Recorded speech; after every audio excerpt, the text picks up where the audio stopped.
और ये पॉलिसी देश भर में इसको सराहा जा रहा है। माननीय मंत्री जी का स्वागत है। माननीय शिक्षा राज्य मंत्री जी श्री संजय धोत्रे जी का मैं बहुत बहुत स्वागत करती हूँ। माननीय राज्य मंत्री जी भी हमारे साथ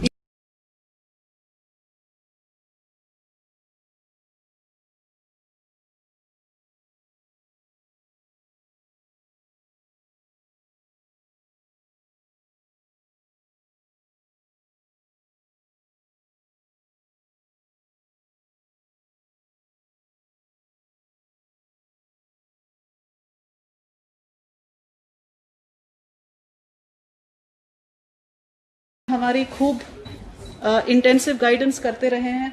माननीय मंत्री जी, आपका बहुत बहुत स्वागत है।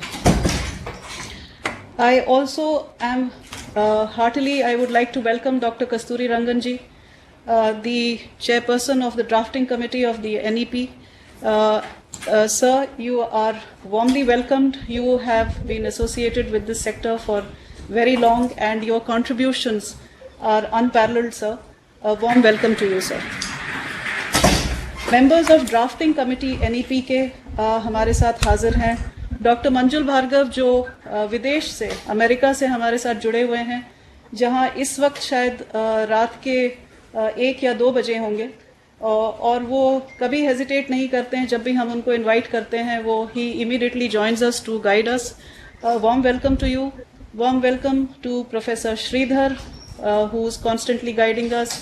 Shakila ji, Dr. Shakila Shamshu has also joined us. Dr. Vasudha Kamath. I welcome all the members of the drafting committee.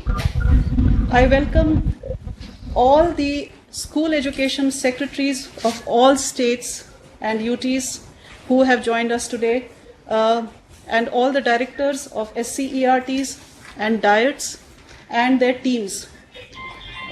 We will be engaging much more intensively on the school education policy and its implementation after we have completed the programs of Shikshak Parv.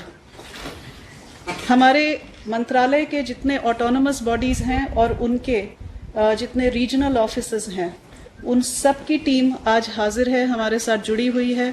उनके team heads को, उनकी team को मैं खूब स्वागत करती हूँ। उसी तरह हम पूरे देश में से बहुत सारे स्कूल हमारे साथ जुड़े हुए हैं। Private schools, government aided schools, सारे कैटेगरी के स्कूल्स, उनके प्रिंसिपल्स, उनके टीचर्स हमारे साथ जुड़े हुए हैं। मैं उनका बहुत स्वागत करती हूँ। एजुकेशनिस्ट्स एंड एक्सपर्ट्स जो हमारे इस शिक्षक पर्व में विशेषज्ञ की तरह हमारे साथ जुड़े रहे हैं। 8 तारीख से जो डेलिब्रेशंस चल रही हैं और जो कल डेलिब्रेशंस हुई हैं खास करके और आज होने वाली हैं, वो सारे विशेषज्ञ आज हमारे साथ जुड़े हुए हैं। I welcome all of you. Today, as you are aware, there will be the address of the honourable prime minister of India, and he will be giving us the way forward for how to implement the school education policy. We look forward to the address, and I warmly anticipate and welcome Honorable Prime Minister of India. Just after the Honorable Prime Minister's address, my presentation, which was scheduled right now, will be held immediately after the Honorable Prime Minister's address, which would be a presentation on how we plan to implement the school education policy part. So with these few words, I will now request Dr. Kasturi Rangan ji to kindly give his keynote address. Dr. Kasturi Rangan ji. Thank you, Anita ji. I am privileged to be invited to this Honorable Prime Minister's address session as a part of the conclave on school education in 21st century under National Education Policy 2021.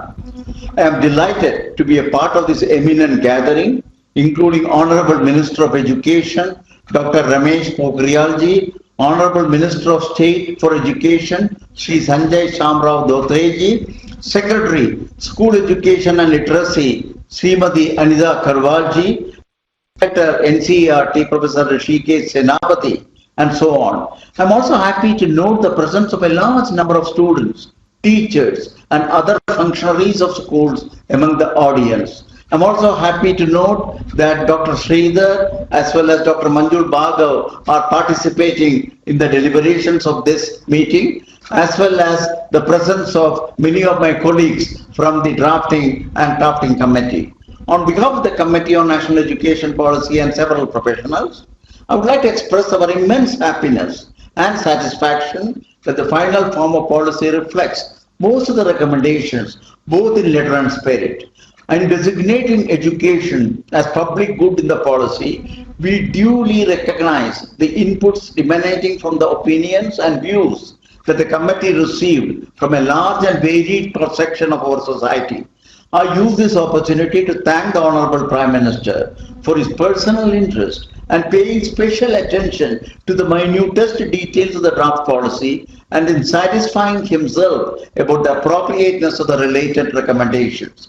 In fact, in the process of many sittings that the Honorable Prime Minister had for reviewing this policy, he suggested several innovations on his own, such as backless days for students, encouraging them to make visits to factories and other facilities in their neighborhood, and for endorsing key recommendations in the policy, such as halting teacher transfers, a move that will help young children learn better through building relationships with their teachers. The policy provides an integrated yet flexible approach to education. Further, it has kept the interconnectedness of the various phases of education in mind and how the same will enable continuity, coherence, and processes to ultimately realize an end-to-end experimental educational roadmap for the country. In particular, the policy aims to develop the 21st century skills for the students while giving enough flexibility in making choices consistent with the dynamics of a knowledge society. Today, the focus is on school education, but I will also mention some of its connections with the higher education, because the reality of education is that it is seamless, continuous process right from birth and throughout life.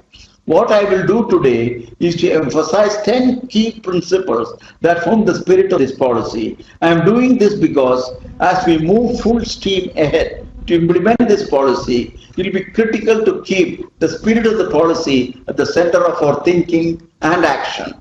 The first principle is the purpose and aim of education is what energizes the entire education system.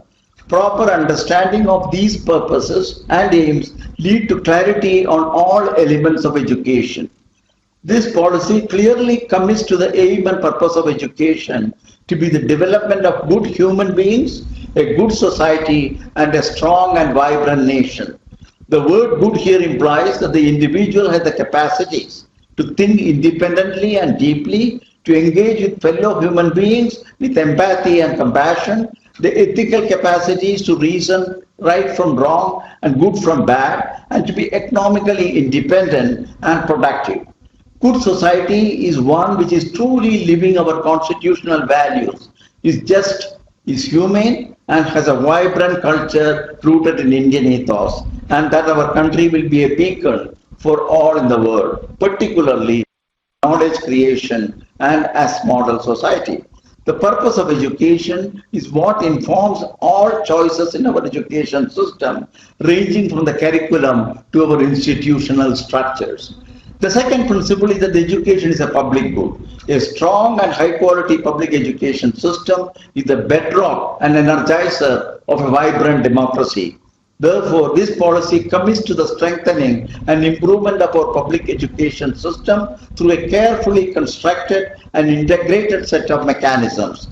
This includes the commitment to increase public expenditure on education to 6% of GDP. I must point out that the policy encourages truly public-spirited philanthropic efforts by the private sector in education. At the same time, it takes strong and specific measures to curb and eliminate commercialization. The third principle is that the teacher is a of education.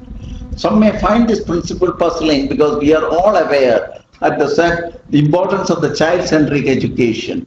The teacher being at the center of education and child-centric education are not in contradiction or in conflict. In fact, we cannot have child-centric education without having teacher at the center of education. The policy takes a comprehensive view and actions to restore teachers to their rightful high status in society. These actions range from ensuring appointment of adequate number of teachers, teachers being provided with pleasant and supportive working environments, right resources being made available, giving equal importance to teachers of young children as that of the older children, and giving teachers autonomy. It includes a complete overhaul of our teacher education system, which is one of the crucial connections between the higher education and the school education. As envisaged in the policy, school education being made a part of the higher educational institutions immediately not only raises the stature of school teachers by placing their profession at par with other options for graduates, but it also recognizes that only the higher education system can provide school teachers with a knowledge base broad enough and deep enough to strengthen the schooling systems. In essence, the policy empowers the teacher and supports her in every way possible to be the central actor in education. The fourth principle is that the rigorous research on child development shall be one of the key guiding forces for the design of school curriculum and pedagogy. Over the past decades, much has been learned about this matter across the world and in India. It is this age and developmentally appropriate design that has led to the envisioning of the 5+3+3+4 curricular structure, starting with the age of 3 and going on to the age of 18, with each stage particularly designed to be most suited for the age cohort. Very soon on this basis, we will have a National Curricular Framework 2021, and that will then become the basis for the transformation of curricular and pedagogical practices in the classroom. This will also include the transformation of our examination and testing mechanism away from testing rote and to the assessment of genuine learning, which will also substantially reduce the unfortunate psychological burden of exams that millions of our children today carry. The fifth principle is related to the fourth one, but is still distinct and so important that I would like to emphasize it separately here.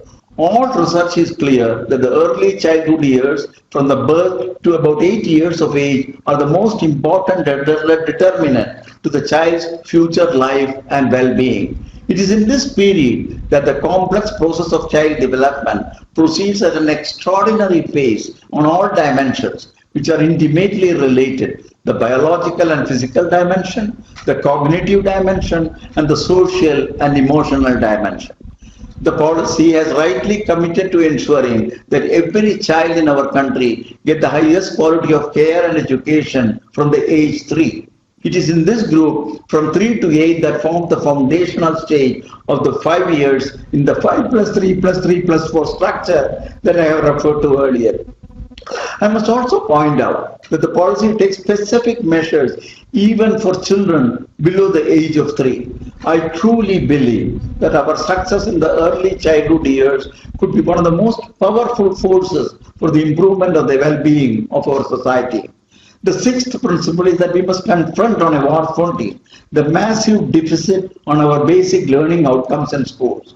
Every student must attain foundational literacy and numeracy, the very basis of all subsequent learning for children. The policy has a comprehensive approach ranging from on-the-ground programs to teacher training and committed set of volunteers to support teachers so as to ensure that all children are able to read and write and do mathematics at age-appropriate levels within the next 5 years. This is absolutely critical because if this basic deficit is not addressed, then millions of our children do not benefit from education any further. The seventh principle is that to develop values, skills, capacities and knowledge that are relevant not just for today but for the rapidly changing world of tomorrow. We must demolish the hierarchy and hard separation between the subjects.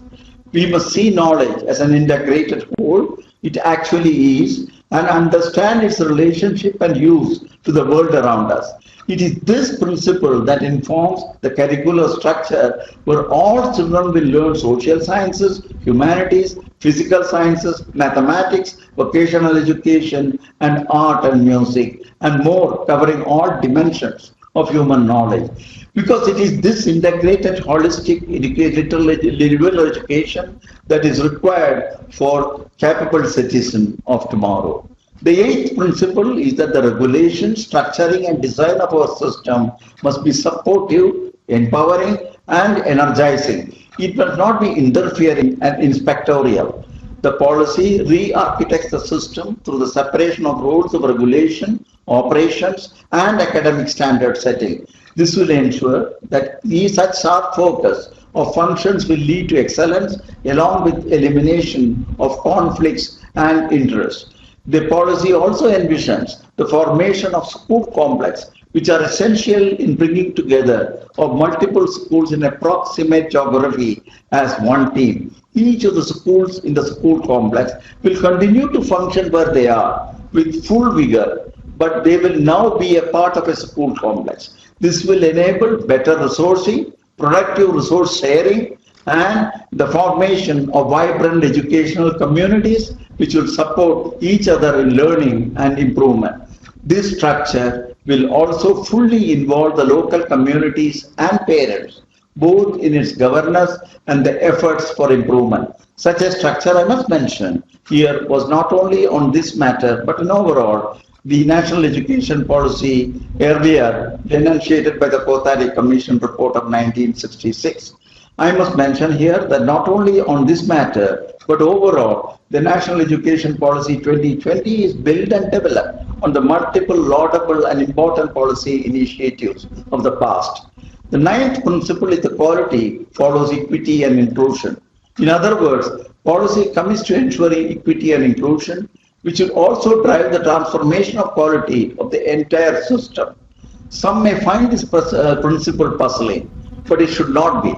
The world over, the clear experience on this earth is that the quality will happen if equity is made to happen, but not vice versa. So, to ensure equity and inclusion, the policy has a range of measures focused on specific socio-economically disadvantaged groups, as well as large segments of population and geographies that are disadvantaged. The 10th principle, in my mind, is the most important operating principle for the education system. This is the principle of trust. The policy is based on and intends to develop a culture of trust in the entire education system. Because without trust, there is no empowerment, there is no energy, and there is no ownership. Therefore, whether we look at the policy's regulatory architecture, or we look at the curricular approach, or we look at the institutional autonomy, it is all guided by trust. Such trust comes with concomitant accountability for all institutions and individuals. The principle of trust is simply that people, when trusted, will not only do the right thing, but also will do it in the best of their ability, and will then be willingly accountable for their actions, including rigorous public scrutiny. Inspiring such action and behavior is what will truly transform Indian education, and that is what will transform India. Let me in the end, we end on a note of great optimism that all I have seen and experienced over the past decades in our country tells me that all of you who are deeply involved in education will take this policy and truly transform India through it. The present political system under the visionary leadership of the Honorable Prime Minister has unambiguously declared that no efforts will be spared to implement this policy with all its dimensions. I think we are at a seminal moment in our country's history, and we must together put all of our might for this transformation. Thank you.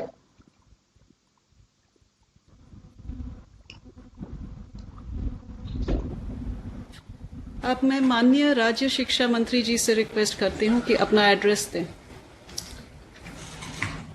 हमारे मार्गदर्शक आदरणीय शिक्षा मंत्री doctor Ramesh Pokhriyal Nishank जी, सचिव school शिक्षा विभाग श्रीमती अनीता करवल जी, श्री ऋषिकेश सेनापति जी, डायरेक्टर एनसीईआरटी, मंत्रालय के सभी अधिकारीगण, राष्ट्रीय शिक्षा नीति के प्रारूप को तैयार करने वाली समिति के अध्यक्ष डॉक्टर कस्तूरी रंगन जी, उनकी टीम के सम्मानित सदस्यगण,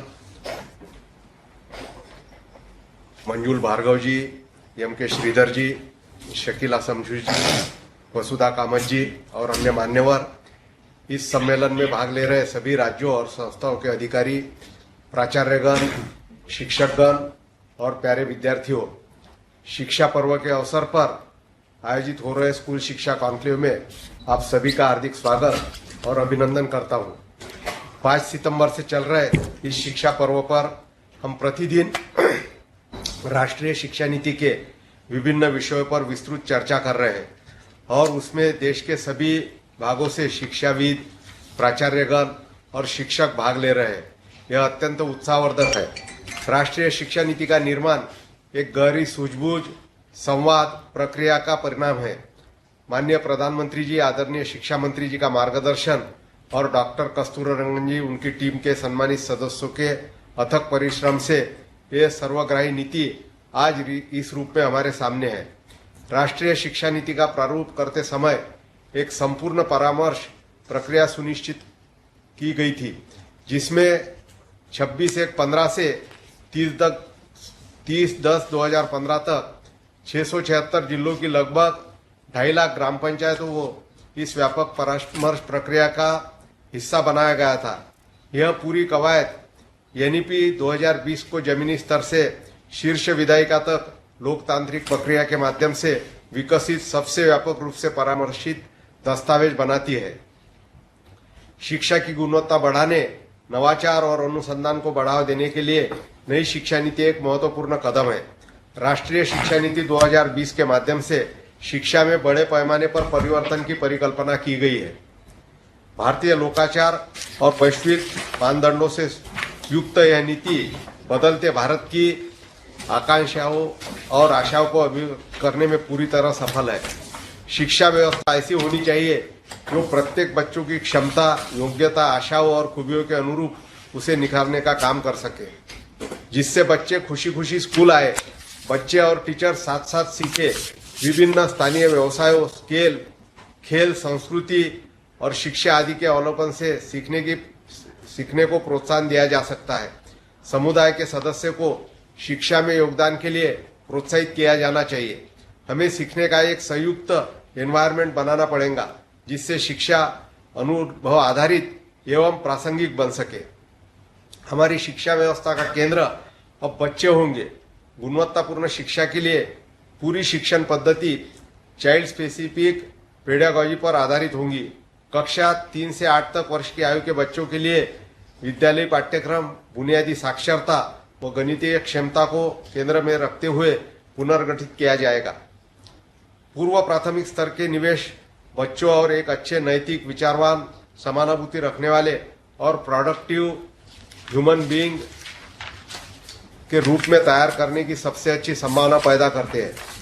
इन्हीं बच्चों में से कोई इंजीनियर, कोई डॉक्टर, कोई साहित्यिक, कोई साइंटिस्ट, तो कोई स्कूल टीचर या अध्यापक बनेगा, कोई खुद को इंडस्ट्री चलाएगा तो कोई खुद का बिजनेस, या कोई लोक सेवक बनेगा या कोई लोक प्रतिनिधि। काम और भूमिका भले ही अलग अलग हो, परंतु सबका अंतिम ध्येय होगा भारत को विकास के हर क्षेत्र में शीर्ष स्थान पर पहुंचाना, और वो भी हमारे भारतीय एवं संवैधानिक मूल्यों को साथ में रखते हुए हमें एक भारत श्रेष्ठ भारत बनाना है, और इसमें आप सबका योगदान बहुमूल्य है। Quality of higher education is essentially and inherently linked to strong foundation of the school education. This policy has broken many silos and watertight compartments that had existed in our education system. There is no distinction now between academic and co-curricular or extracurricular. School students will have exposure to academics, sports, arts, music and vocational studies to ensure their well-rounded development. This approach will continue in higher education as well, and many such transformational reforms have been attempted through this policy, and I firmly believe that all are our trusted partners in its implementation. शिक्षा मंत्रालय राष्ट्रीय शिक्षा नीति को लागू करने के लिए प्रतिबद्ध है। इस पर सभी देशवासियों को एक साथ मिलकर सहयोग करने की जरूरत है। मुझे पूरा विश्वास है हम राष्ट्रीय शिक्षा नीति को लागू करने के अपने प्रयास में अवश्य सफल होंगे और हमारे प्रधानमंत्री जी का नेतृत्व, उनका हमेशा का मार्गदर्शन और मेरे वरिष्ठ सहयोगी आदरणीय डॉक्टर निशंक जी के नेतृत्व में हम निश्चित ही आप सब लोगों के सहयोग से सफल होंगे, ऐसा मुझे पूरा विश्वास है। मैं आप सभी को इसकी सफलता के लिए शुभकामनाएं देता हूं और आपका फिर एक बार धन्यवाद देते हुए मैं मेरे शब्दों को विराम देता हूं। धन्यवाद, नमस्कार, जय हिंद।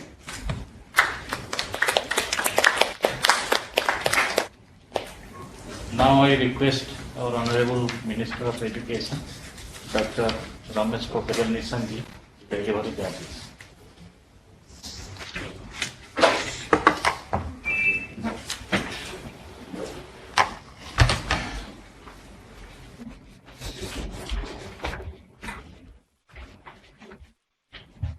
मेरे सहयोगी श्री संजय धोत्रे जी, सचिव उच्च शिक्षा श्री अमित खरे जी, स्कूली शिक्षा की सचिव अनीता जी, हमारी समिति के यशस्वी अध्यक्ष कस्तूरी रंगन जी और उनकी सभी टीम के आदरणीय सदस्यगण, सभी राज्यों के सचिव, निदेशक और सभी अधिकारीगण, सभी प्राचार्यगण, शिक्षकगण, प्रिय छात्र छात्राओं, आदरणीय अभिभावकगण, आज स्कूल एजुकेशन कॉन्क्लेव में देश के लगभग 15 लाख से भी अधिक स्कूल जुड़े हुए हैं, जिसमें माननीय प्रधानमंत्री जी का हमको आशीर्वाद मिलने वाला है। इसमें 90 लाख से भी अधिक अध्यापकगण जुड़े हुए हैं। इस कॉन्क्लेव में लगभग 27 लाख छात्र छात्राएं जुड़ी हुई हैं और उनके सभी अभिभावकगण जुड़े हुए हैं। इसमें हमारे सीबीएसई बोर्ड के दुनिया में चल रहे 25 देशों के अध्यापकगण और छात्र और उनके अभिभावक जुड़े हुए हैं। मैं इन सभी लोगों को आज के इस महत्वपूर्ण दिवस पर, जबकि हम एक नई शिक्षा नीति पर परामर्श कर रहे हैं, उसका उत्सव मना रहे हैं, उस पर विमर्श कर रहे हैं और जिस नीति पर स्कूली शिक्षा में हमारे देश के यशस्वी प्रधानमंत्री श्री नरेंद्र मोदी जी का हमको मार्गदर्शन मिलने वाला है, मैं ऐसे अवसर पर आप सबका मैं अभिनंदन करता हूं, मैं आप सबका स्वागत करना चाहता हूं। आपको मालूम है कि राष्ट्रीय शिक्षा नीति 21वीं सदी की पहली ऐसी शिक्षा नीति है जिसका उद्देश्य हमारे देश के कई बढ़ती विकासात्मक जरूरतों को पूरा करना है। यह संयुक्त राष्ट्र संघ द्वारा निर्धारित सतत विकास एजेंडा 2030 के अनुरूप है। राष्ट्रीय शिक्षा नीति 2020 एक्सेस से इक्विटी और क्वालिटी के मूलभूत स्तंभों पर खड़ी हो रखी है। इसके माध्यम से शिक्षा के मॉडल को जहां सरलीकृत किया गया है, वहीं जरूरत के अनुसार इस पर जोर भी दिया गया है और जहां वर्गीकृत करने की जरूरत थी वहां वर्गीकृत किया गया है और जहां नहीं थी वहां अवर्गीकृत भी किया गया है। शिक्षा को एक स्थायी प्रकृति से हटाकर समकालीन बनाने की दिशा में हम लगातार आगे बढ़े हैं। इसमें जरूरी लचीलापन भी है तो स्थायित्व भी है। जहां एक ओर हम भारतीय फाउंडेशन पर खड़े होंगे, वहीं दूसरी ओर हमारा दृष्टिकोण इंटरनेशनल होगा, अंतर्राष्ट्रीय भी होगा। दोनों के बीच संतुलन को एक नई शिक्षा नीति के माध्यम से विशेष ध्यान रखा गया है। शिक्षा को राष्ट्र निर्माण का सबसे शक्तिशाली प्रयोग माना गया है। जिस बदलाव की प्रगति की हम आशा करते हैं, उसका रास्ता शिक्षा और विशेष रूप से स्कूली शिक्षा से ही होकर के गुजरता है। कहा भी जाता है कि बुनियाद जितनी मजबूत होगी, इमारत उतनी ही बुलंद होगी। छात्रों में बाल्यावस्था से ही निवेश करना होगा ताकि हम मजबूत पीढ़ी का निर्माण कर सकें। आज इस स्कूली शिक्षा कॉन्क्लेव के अवसर पर मैं विशेष करके अपने प्रधानमंत्री जी का धन्यवाद देना चाहता हूं, जो राष्ट्रीय शिक्षा नीति के निर्माण से लेकर अनुमोदन तक और अब क्रियान्वयन की प्रक्रिया तक निरंतर सुझाव और संवाद और चर्चा के जरिए देश तथा शिक्षा मंत्रालय का लगातार मार्गदर्शन करते रहे हैं।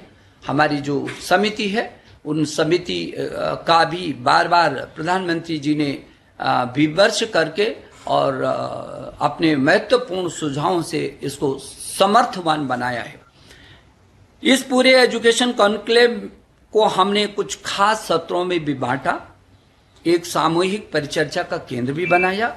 इन सत्रों की एक संक्षिप्त में रूपरेखा अनीता जी स्कूली शिक्षा ने बताया कि कल भी दिन भर हमारा परामर्श हुआ है। कक्षा 1 से 3 तक प्रारंभिक भाषा तथा गणितीय कौशल पर ध्यान केंद्रित करने के लिए 2025 तक बुनियादी साक्षरता और संख्यात्मक ज्ञान पर एक राष्ट्रीय मिशन की स्थापना की जाएगी। इसमें पढ़ने, लिखने, बोलने, गिनती करने, अंकगणित और गणितीय सोच पर विशेष ध्यान केंद्रित करने, बुनियादी साक्षरता और ज्ञान, संख्या ज्ञान पर उच्च क्वालिटी वाले संसाधनों का विकास की महत्वपूर्ण पहल की गई है। हर छात्र को स्कूल तक ले जाना और हर छोर तक शिक्षा को पहुंचाना, यह हमारा संकल्प है। बच्चों को शिक्षित तो किया ही जाना चाहिए, लेकिन खुद भी शिक्षित होने के लिए बच्चों को उन पर छोड़ देना चाहिए। मैं ये समझता हूं यह एक ऐसी शिक्षा पद्धति है जो बच्चों को एक समूह में सीखना और काम करना सिखाती है। टीम भावना व सामूहिक भावना का विकास बाल्यावस्था से ही हो, इस दिशा में हमारा विशेष प्रयास है।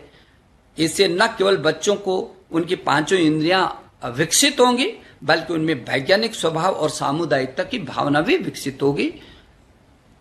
Early child care and education की यदि हम बात करें तो नई शिक्षा नीति 2025 तक 3 से 6 वर्ष तक के आयु के बच्चों के लिए गुणवत्तापूर्ण प्रारंभिक बाल्यकाल देखभाल और शिक्षा सुनिश्चित करने के लिए प्रारंभिक वर्षों के महत्व पर बहुत बल दिया गया है। इसलिए आपने देखा होगा कि हमने 10+2 को हटा करके 5+3+3+4 किया है।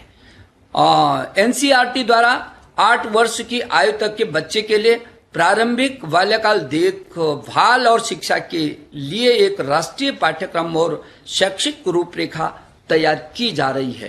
प्रारंभिक बाल्यकाल शिक्षा की योजना बनाने और कार्यान्वयन का कार्य शिक्षा मंत्रालय, महिला और बाल विकास मंत्रालय, स्वास्थ्य और परिवार कल्याण मंत्रालय तथा जनजाति कार्य मंत्रालय द्वारा संयुक्त रूप से किया जाएगा।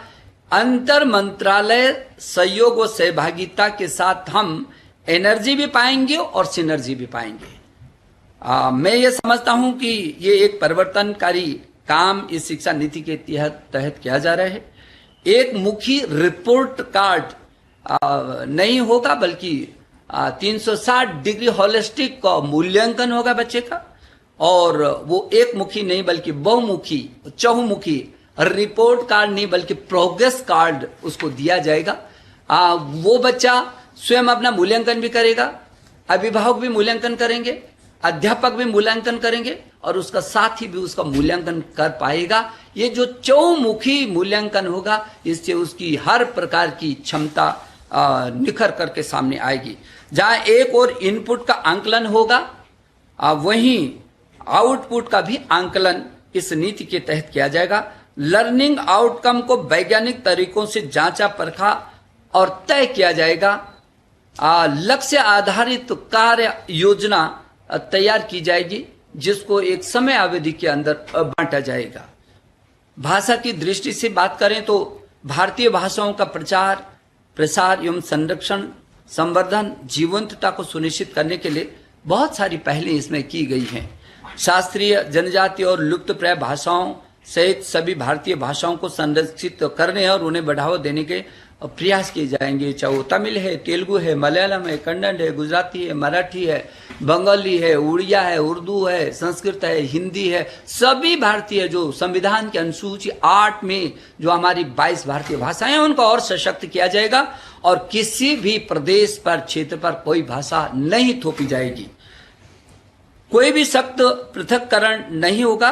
सत्र में शिक्षा का लचीलापन, इंटरैक्टिव एवं बहुविषयक पक्ष पर लगातार चर्चा की जाएगी। आर्टिफिशियल इंटेलिजेंस के दौर में हमारी शिक्षा नीति आधुनिकता के सारे आयामों को बहुविषयक और बहुभाषी पक्षों को लेकर के आगे बढ़ रही है। कृत्रिम बुद्धिमत्ता यानी आर्टिफिशियल इंटेलिजेंस से प्रभावित हमारी पीढ़ी को प्रभावी बुद्धिमत्ता की ओर ले जाए, इसका भी विशेष ध्यान रखा गया है। छात्र प्रतिभावान हो सकता है, परंतु यदि शिक्षा नीति उसकी प्रतिभा का विस्तार नहीं करती तो पूरी तरह हम अपने उद्देश्य में सफल नहीं हो सकते। इसलिए यदि वो प्रतिभाशाली है तो उसकी प्रतिभा को कैसे करके आगे बढ़ाए और किस दिशा में और किस सीमा तक बढ़ाना है, ये भी इस शिक्षा नीति का एक बहुत अहम हिस्सा है। इस शिक्षा नीति में टैलेंट की पहचान तो हो गई, टैलेंट को विकास भी किया जाएगा और उसका विस्तार भी किया जाएगा।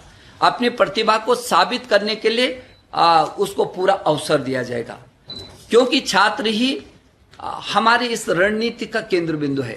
हमारी नीति और हमारी रणनीति का इस टोटली जो नीति है उसका जो केंद्र है वो हमारा छात्र है। इसी प्रगतिवादी सोच को सामने रखकर ही स्कूली शिक्षा में मूलभूत बदलाव किए गए हैं। मैं समझता हूं जो आप सबके सामने है, जिसपे हमने खुलापन दिया है। बच्चों को 6वीं से ही वोकेशनल स्ट्रीम के साथ शैक्षणिक गतिविधियों के साथ उसकी शिक्षणेतर गतिविधियां और व्यावसायिकता से उसको जोड़ना, वोकेशनल स्ट्रीम के साथ उसको आगे बढ़ाने का हो, और चाहे स्कूली शिक्षा से कृत्रिम बुद्धिमत्ता को आगे करने का विषय हो।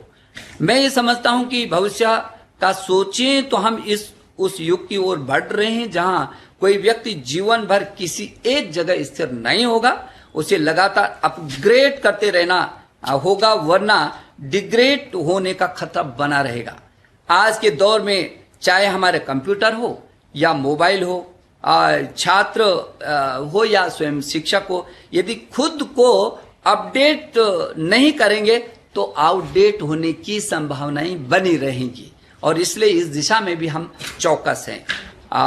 नई शिक्षा नीति हर स्तर पर खुद को स्किल और वोकेशनल ट्रेनिंग के जरिए अपडेट रखने में ज्यादा कारगर साबित होगी। अपडेट करते रहने की संस्कृति और सोच के साथ यह शिक्षा नीति आगे बढ़ने की दिशा में बहुत अद्भुत परिणाम भी देगी, ऐसा मेरा भरोसा है। एक्सेस से असेसमेंट और इंक्लूजन से इंटीग्रेशन तक, प्राथमिक शिक्षा से रिसर्च तक और थिंकिंग से थॉट प्रोसेस तक की ये नई शिक्षा नीति की यात्रा है। ये केवल सोचेगी नहीं, सोच को कार्य रूप में परिणत करने का भी आधार खड़ा करेगी। अगर हम लोग कार्यान्वयन की बात करें तो नीति निर्माण ये एक बहुत महत्वपूर्ण हिस्सा है, और यदि ये नीति का जो क्रियान्वयन है ये स्वाभाविक है कि ये लीडर पर कुछ निर्भर करती है, और इसलिए ये जो दोनों चीज हैं ये लीडरशिप पर ज्यादा निर्भर करेगी। ऐसी लीडरशिप जो नीति को जमीन पर उतार सकेगी। मैं आशा कर रहा हूं कि चाहे शिक्षक से लेकर अभिभावक, संस्थान से लेकर के शिक्षाविद, सचिव स्तर से लेकर के शिक्षा मंत्री, हम सब मिलकर के अपने स्तर पर इस नीति को नेतृत्व देंगे, दिशा देंगे, ऊर्जा के साथ क्रियान्वयन करेंगे, और जिससे हमारी राष्ट्रीय स्तर पर एक क्रांतिकारी बदलाव आएगा। ऐसा बदलाव जिसका इंतजार इस देश को पिछले 75 वर्षों से है, और निश्चित रूप से यही बदलाव भारत को ज्ञान के महाशक्ति के रूप में परिवर्तित भी करेगा।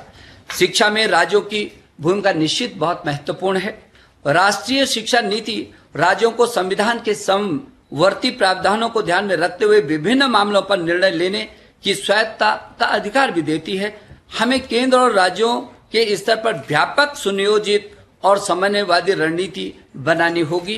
राज्य सरकारों सहित सभी हितधारकों के साथ चर्चा के बाद एक नई व्यापक राष्ट्रीय पाठ्यक्रम की रूपरेखा का निर्माण एनसीईआरटी उस दिशा में काम कर रहा है, और राज्यों से मैं निवेदन करूंगा कि उनके जो एससीईआरटी हैं राज्यों में, वो भी उन्होंने भी अपना काम करना शुरू कर दिया होगा।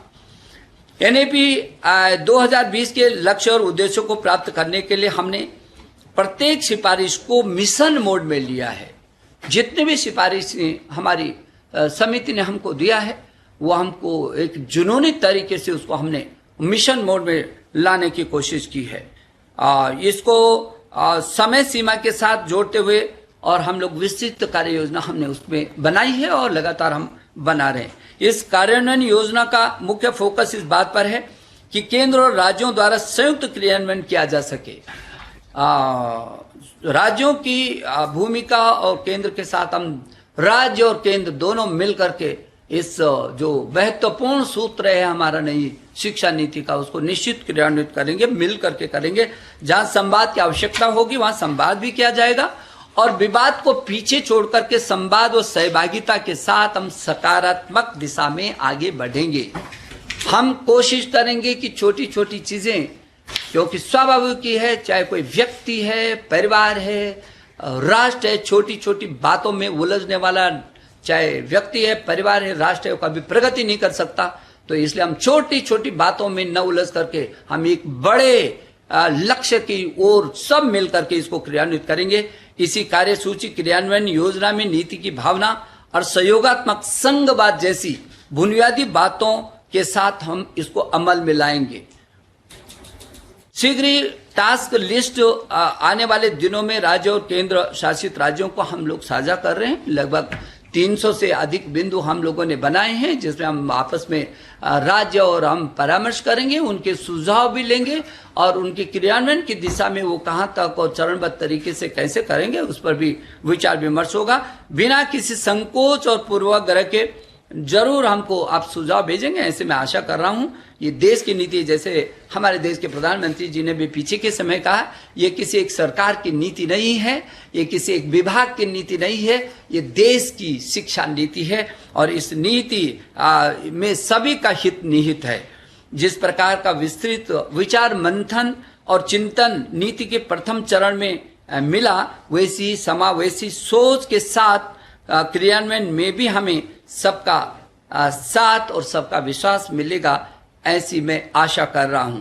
मुझे पूर्ण विश्वास है कि कश्मीर से कन्याकुमारी तक, कच्छ से अरुणाचल तक सभी छात्रों को गुणवत्तापूर्ण शिक्षा मिलेगी और देश का हर छात्र शिक्षित ऐसी संपदा के रूप में ताकत बनकर के आत्मनिर्भर, शिक्षित और सशक्त भारत के निर्माण में अपनी बहुत महत्वपूर्ण भूमिका निभा सकेगा। हमारे देश के प्रधानमंत्री ने कहा है कि 21वीं सदी भारत की स्वर्णिम सदी है। तो जो स्वर्णिम भारत की उन्होंने कल्पना की है, जो स्वच्छ भारत होगा, स्वस्थ भारत होगा, सशक्त भारत होगा, समृद्ध भारत होगा, श्रेष्ठ भारत होगा, आत्मनिर्भर भारत होगा, एक भारत होगा, ऐसे श्रेष्ठ और आत्मनिर्भर भारत जो 21वीं सदी का स्वर्णिम भारत होगा, उस भारत की नींव बनेगी ये नई शिक्षा नीति। मैं सभी हितधारकों, अभिभावकों, शिक्षकों, स्कूली छात्रों, शिक्षाविदों से आह्वान करना चाहूंगा कि क्रियान्वयन हेतु वो अपने सुझाव दें, चर्चा करें, हर स्तर पर चर्चा करें, नीचे के स्तर पर चर्चा करें। राष्ट्रीय शिक्षा नीति को जमीनी स्तर तक पहुंचाने के लिए जागरूकता अभियान और शिक्षा के संवाद आयोजित करें। हर छात्र, हर शिक्षक, हर संस्था, हर एक प्रदेश अपनी अपनी रणनीति बनाए और हर छात्र, हर शिक्षक इसका ब्रांड एम्बेसडर बने ताकि नीचे तक उस बात को, उस भावना को लेकर के जा सकें। मैं पूरे राष्ट्र के विमर्श और चिंतन के बाद पूरे राष्ट्र की आकांक्षाओं को समेटे हुए राष्ट्र की शिक्षा नीति पर आप सबका और सुझाव भी, जो क्रियान्वयन का सुझाव, फिर आमंत्रित करना चाहूंगा। जैसे कि हमारे माननीय मंत्री, मेरे सहयोगी आदरणीय शिक्षा राज्य मंत्री जी ने अपने विचारों में भी कहा कि हम चाहते हैं कि खुल करके हम सब लोग मिलकर के साथ आगे बढ़ें और हमारे प्रधानमंत्री जी का हमको समय समय पर आशीर्वाद भी रहा है। मुझे विश्वास है कि आप सभी का सहयोग, समन्वय, सहभागिता और नेतृत्व से हम शिक्षा नीति का सफलतापूर्वक क्रियान्वयन कर पाएंगे। भारत एक वैश्विक ज्ञान की महाशक्ति के रूप में उभरेगा जिसकी पूरी दुनिया प्रतीक्षा कर रही है। मैं कस्तूरी रंगन जी आपका, मंजुल भार्गव जी आपका, डॉक्टर श्रीधर जी आपका, डॉक्टर वसुधा कामत जी सहित मैं जितने भी आपके सदस्य हैं, मुझे आपका बार बार अभिनंदन करने का मन होता है, क्योंकि आपने रात और दिन एक मिशन मोड में आपने ये नहीं सोचा कि हमको कुछ काम सौंपा है, इसको पूरा केवल करना है। नहीं, वो काम, उसका रिजल्ट कैसे अंतिम छोर तक पहुंच सकता है, ये आपकी सोच रही है। मैंने बहुत निकटता से आप लोगों को देखा है। और मंजुल में विशेष करके आपको, आप अमेरिका से जुड़े हैं, और जैसे अभी अनीता हमारे जो सचिव है उन्होंने ये कहा है कि वहाँ अभी तो रात की 2-3 बज रहा होगा, और लेकिन ये हमेशा से जुड़े रहे हैं, ये वहाँ रात भर जगते रहे हैं।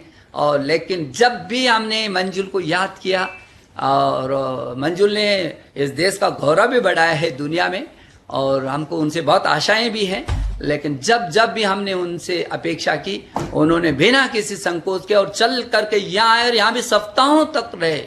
एक एक शब्द हमारे प्रधानमंत्री जी से होकर के गुजरा है, इस कमेटी से होकर के गुजरा है, और इसीलिए इस पर इतनी ताकत है। अभी माननीय मंत्री संजय जी ने कहा कि इतना बड़ा विमर्श तो शायद दुनिया में कभी हुआ ही नहीं होगा।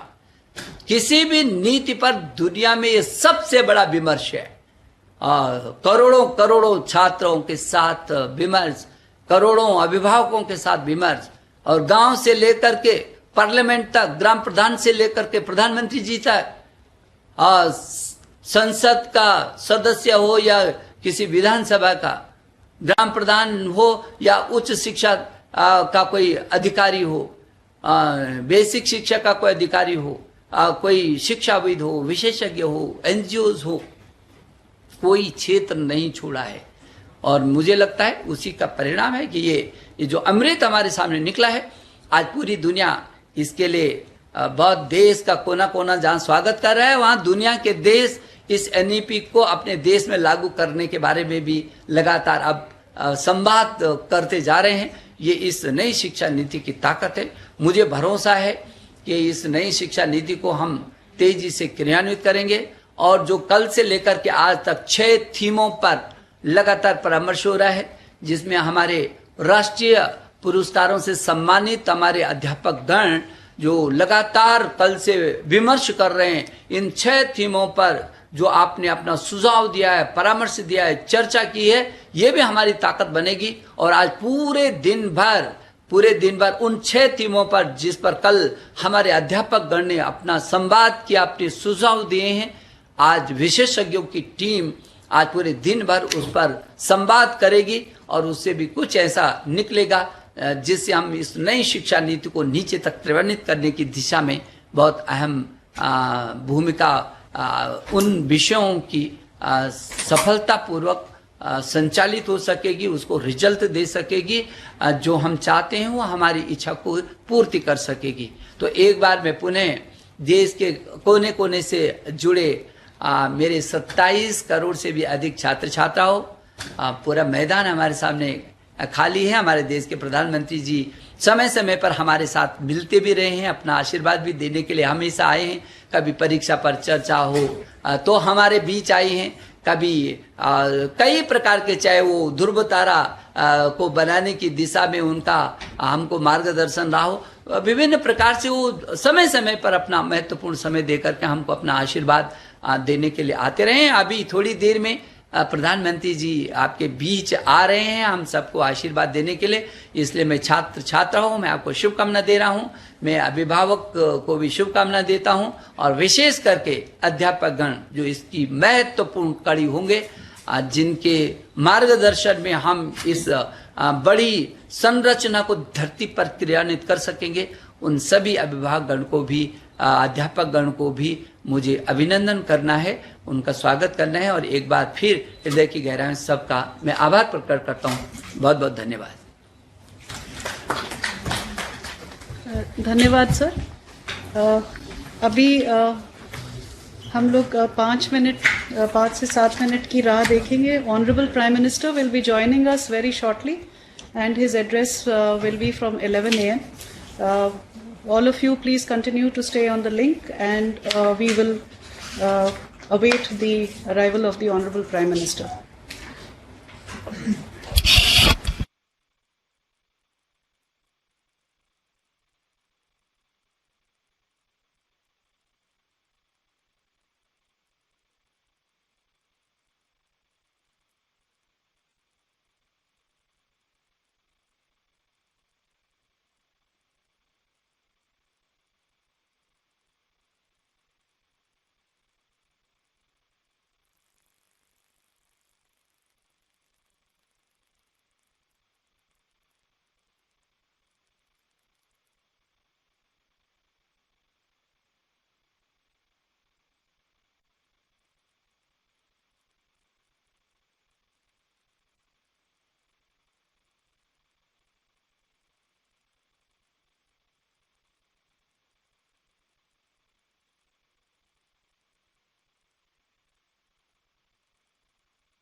आदरणीय प्रधानमंत्री जी, राष्ट्रीय शिक्षा नीति के ड्राफ्ट की प्रक्रिया से लेकर कैबिनेट की चर्चा तक हायर एजुकेशन कॉन्क्लेव या फिर राज्यपाल शिक्षा मंत्रियों का सम्मेलन हो, आपका मार्गदर्शन और विजन हमें हमेशा और लगातार मिलता रहा है।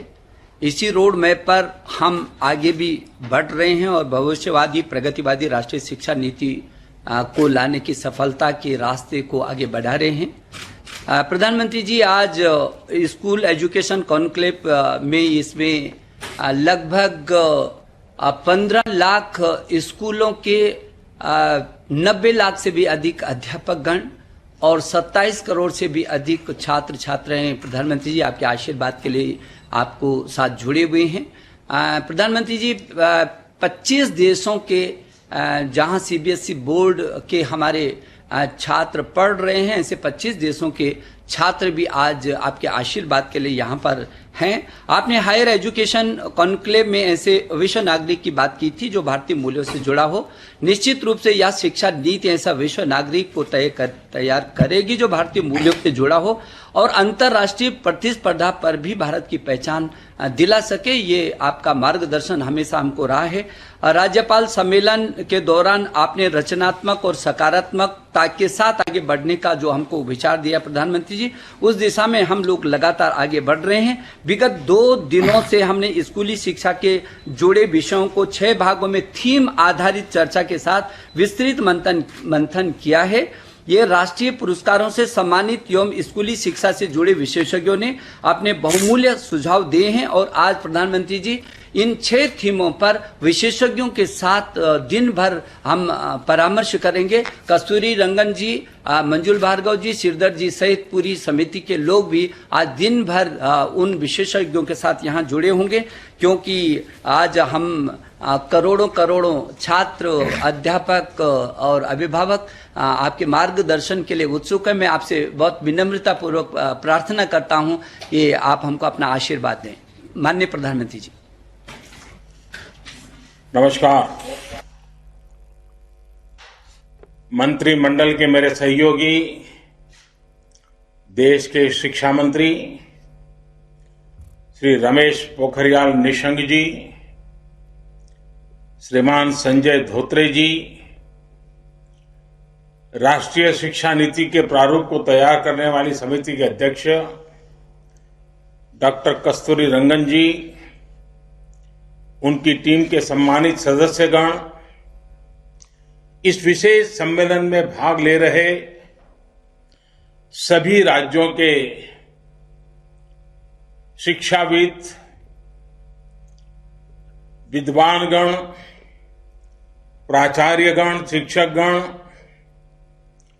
देवी और सज्जनों, आज हम सभी एक ऐसे क्षण का हिस्सा बन रहे हैं जो हमारे देश के भविष्य निर्माण की नींव डाल रहा है। एक ऐसा क्षण है जिसमें नए युग के निर्माण के बीज पड़े हैं। राष्ट्रीय शिक्षा नीति 21वीं सदी के भारत को नई दिशा देने वाली है। साथियों, पिछले 3 दशकों में दुनिया का हर क्षेत्र बदल गया, हर व्यवस्था बदल गई। इन 3 दशकों में हमारे जीवन का शायद ही कोई पक्ष हो जो पहले जैसा ही रहा हो, लेकिन वो मार्ग जिस पर चलते हुए समाज भविष्य की तरफ बढ़ता है, हमारी शिक्षा व्यवस्था वो अब भी पुराने ढर्रे पर ही चल रही थी। पुरानी शिक्षा व्यवस्था को बदलना उतना ही आवश्यक था जितना किसी खराब हुए ब्लैक बोर्ड को बदलना आवश्यक होता है। जैसे हर स्कूल में पिनअप बोर्ड होता है, उसमें तमाम जरूरी कागज, स्कूल के जरूरी आदेश, बच्चों की बनाई पेंटिंग आदि आप लोग लगाते रहते हैं। ये बोर्ड हर कुछ समय में भर जाता है। उस पिनअप बोर्ड पर नई क्लास के नए बच्चों की नई पेंटिंग्स लगाने के लिए आपको बदलाव करना ही पड़ता है। नई राष्ट्रीय शिक्षा नीति भी नए भारत की नई उम्मीदों की नई आवश्यकताओं की पूर्ति का एक सशक्त माध्यम है। इसके पीछे पिछले 4-5 वर्षों की कड़ी मेहनत है। हर क्षेत्र, हर विद्या, हर भाषा के लोगों ने इस पर दिन रात काम किया है। लेकिन ये काम अभी पूरा नहीं हुआ है। एक प्रकार से कहे तो ये काम की असली शुरुआत हुई है। अब हमें राष्ट्रीय शिक्षा नीति को उतने ही प्रभावी तरीके से लागू करना है और ये काम हम सब मिलकर करेंगे। मैं जानता हूं राष्ट्रीय शिक्षा नीति का ऐलान होने के बाद आप में से बहुत लोगों के मन में कई सवाल आ रहे हैं। ये शिक्षा नीति क्या है? ये कैसे अलग है? इसे स्कूल और कॉलेजों की व्यवस्था में क्या बदलाव आएगा? इस शिक्षा नीति में एक शिक्षक के लिए क्या है, एक छात्र के लिए क्या है, और सबसे अहम, इसे सफलतापूर्वक लागू करने के लिए क्या करना है, कैसे करना है? ये सवाल जायज भी है और जरूरी भी है। और इसलिए ही हम सब यहां इस कार्यक्रम में इकट्ठा हुए हैं ताकि चर्चा कर सके, आगे का रास्ता बना सके। मुझे बताया गया है कि कल भी दिन भर आप सभी ने इन्हीं बातों पर घंटों मंथन किया है, चर्चा की है। टीचर्स खुद अपने हिसाब से लर्निंग मटेरियल तैयार करें, बच्चे अपना टॉय म्यूजियम बनाएं, पेरेंट्स को जोड़ने के लिए स्कूल में कम्युनिटी लाइब्रेरी हो, तस्वीरों के साथ मल्टीलिंगुअल डिक्शनरी हो, स्कूल में भी किचन गार्डन हो। ऐसे कितने ही विषयों की बात हुई है। अनेक नए आइडिया दिए गए हैं। मुझे खुशी है कि राष्ट्रीय शिक्षा नीति को लागू करने के इस अभियान में हमारे प्रिंसिपल्स और शिक्षक पूरे उत्साह से हिस्सा ले रहे हैं। अभी कुछ दिन पहले शिक्षा मंत्रालय ने भी राष्ट्रीय शिक्षा नीति को लागू करने के बारे में देश भर के टीचर से MyGov पोर्टल पर उनके सुझाव मांगे थे। एक सप्ताह के भीतर ही 15 लाख से ज्यादा सुझाव मिले हैं। ये सुझाव राष्ट्रीय शिक्षा नीति को और ज्यादा प्रभावी तरीके से लागू करने में मदद करेंगे। इस विषय में और अधिक जागरूकता लाने के लिए शिक्षा मंत्रालय अनेक तरह के कार्यक्रम चला रहा है। साथियों, किसी भी देश के विकास को गति देने में उसकी युवा पीढ़ी और युवा ऊर्जा, इसकी बहुत बड़ी भूमिका होती है। लेकिन उस युवा पीढ़ी का निर्माण बचपन से ही शुरू हो जाता है। जैसा बचपन होगा, भविष्य का जीवन काफी कुछ उसी पर निर्भर करता है। बच्चों की शिक्षा, उन्हें मिलने वाला वातावरण काफी हद तक यही तय करता है कि भविष्य में वो एज अ पर्सन कैसा बनेगा, उसकी पर्सनालिटी कैसी होगी। इसलिए राष्ट्रीय शिक्षा नीति में बच्चों की एजुकेशन पर बहुत ज्यादा जोर दिया गया है। प्री स्कूल में तो बच्चा पहली बार माता पिता की छत्र छाया के बाद माता पिता की देखभाल और घर के आराम भरे माहौल से बाहर निकलने की शुरुआत करता है, उससे दूर होता है। ये वो पहला पड़ाव होता है जब बच्चे अपने सेंसेस, अपनी स्किल्स को ज्यादा बेहतर तरीके से समझने की शुरुआत करते हैं।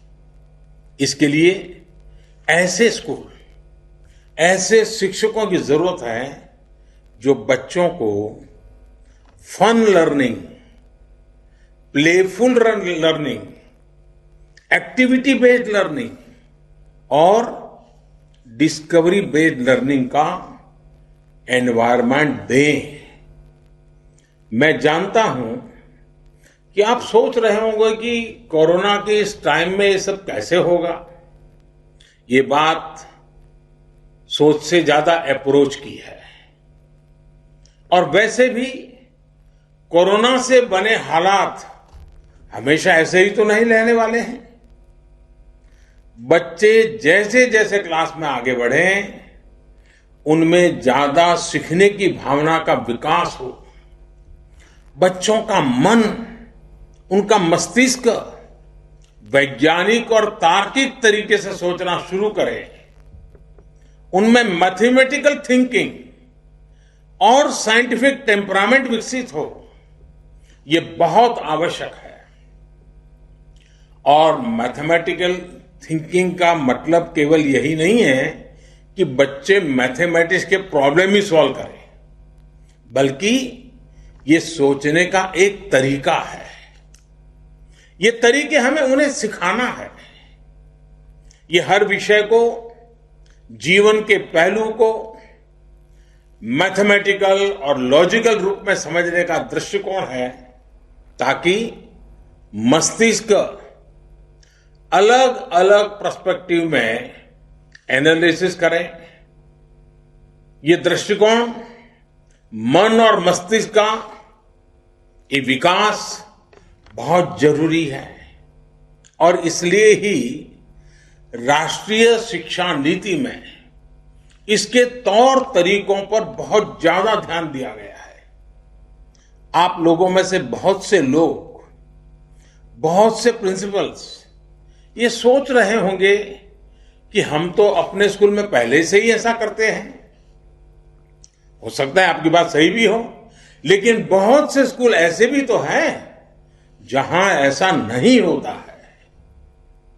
एक समान भाव लाना भी तो जरूरी है।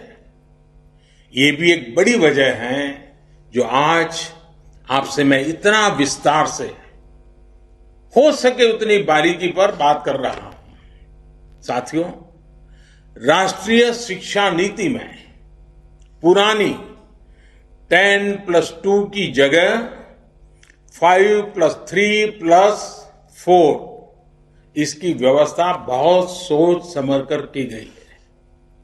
इसमें early childhood care and education को एक बुनियादी के रूप में, नींव के रूप में शामिल किया गया है।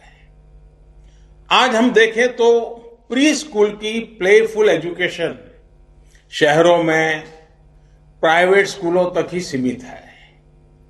वो अब गांवों में भी पहुंचेगी, गरीब के घर तक पहुंचेगी।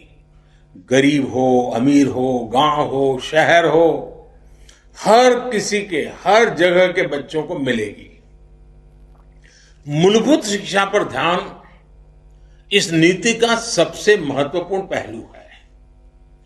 राष्ट्रीय शिक्षा नीति के तहत फाउंडेशनल लिटरेसी एंड न्यूमरेसी के विकास को एक राष्ट्रीय मिशन के रूप में लिया जाएगा। प्रारंभिक भाषा का ज्ञान, संख्या का ज्ञान, बच्चों में सामान्य लेख को पढ़ने और समझने की क्षमता का विकास, ये बहुत आवश्यक होता है। बच्चा आगे जाकर रीड टू लर्न करें, इसके लिए जरूरी है कि शुरुआत में वो लर्न टू रीड करना सीखे। लर्न टू रीड से रीड टू लर्न की ये विकास यात्रा फाउंडेशनल लिटरेसी एंड न्यूमरेसी के माध्यम से पूरी की जाएगी। साथियों, हमें ये सुनिश्चित करना है कि जो भी बच्चा तीसरी कक्षा पार करता है वो 1 मिनट में 30 से 35 शब्द तक आसानी से पढ़ पाए। इसे आप लोग ओरल रीडिंग फ्लुएंसी कहते हैं। जिस बच्चे को हम इस लेवल तक ला पाएंगे, शेप कर पाएंगे, सिखा पाएंगे, तो भविष्य में उस विद्यार्थी को बाकी सब्जेक्ट का कंटेंट समझने में और आसानी रहेगी। मैं इसके लिए आपको एक सुझाव देता हूं। ये जो छोटे छोटे बच्चे हैं, उनके साथ और 25-30 उनके दोस्त भी होंगे क्लास में। आप उनको कहिए कि चलो भाई, तुम कितनों के नाम जानते हो बोलो। फिर कहो, अच्छा तुम कितनी तेजी से नाम बता सकते हो बोलो। फिर कहिए कि तुम तेजी से भी बोलो और उसको वहां खड़ा भी करो। अब देखिए उतनी कितने प्रकार की टैलेंट डेवलप होने शुरू हो जाएगी और उसका कॉन्फिडेंस लेवल बढ़ जाएगा। फिर वही बातें बाद में लिखित रूप में रख करके उन्हीं अपने साथियों के नाम, चलो भाई तुम इसमें से किस किस के नाम बोलोगे, पहले फोटो रख करके दिखा सकते हैं, फिर शब्द लिख करके रखा सकते हैं। अपने ही दोस्तों की पहचान से वो सीखना शुरू कर दे। इसको लर्निंग की प्रक्रिया कहते हैं। इससे आगे की कक्षाओं में स्टूडेंट्स पर बोझ भी कम होगा, आप शिक्षकों पर भी बर्डन कम होगा।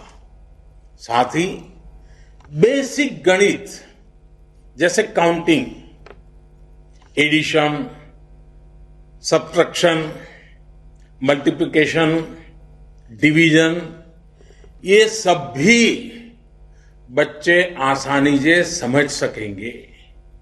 ये तब संभव होगा जब पढ़ाई किताबों और क्लास की 4 दीवारियों से बाहर निकालकर वास्तविक दुनिया से जुड़ेगी, हमारे जीवन से, आसपास के परिवेश से जुड़ेगी, आसपास की चीजों से, रियल वर्ल्ड से। बच्चे कैसे सीख सकते हैं, इसका एक उदाहरण ईश्वर चंद्र विद्यासागर की एक जीवन कहानी में देखने को मिल रहा है।